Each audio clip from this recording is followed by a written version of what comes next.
New concerns over accessing emergency health care in Berkshire County. This after a private ambulance service had their license revoked by the Massachusetts Department of Public Health. But the operators of Adams Ambulance Service tell News 10 ABC's Zion Dakota that they're trying to meet the agency's regulations and they now want their license back.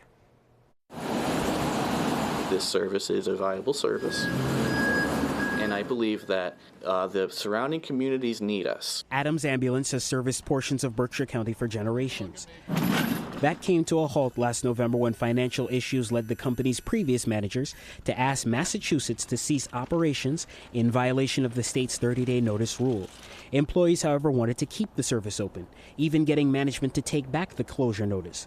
They even entered into negotiations for other local ambulance providers to take over their 911 coverage. We are worried that there will be difficulty in covering that. During this time, new managers including Joshua Koch and Daniel Norcross fought to save the company.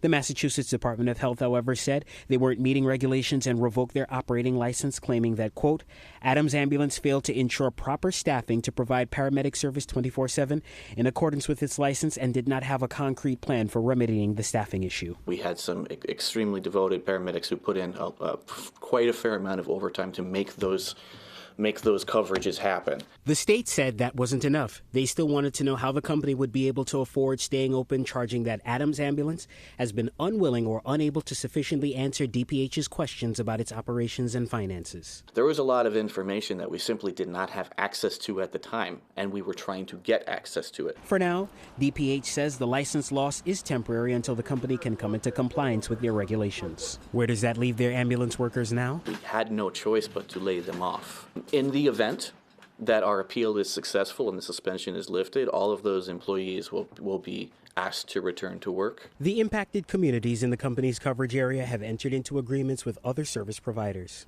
As for Adams Ambulance, they'll continue fighting to get their license back or even temporarily shut down the company and reapply for their license if necessary. Reporting in Berkshire County, Zion Dakota, News 10, ABC.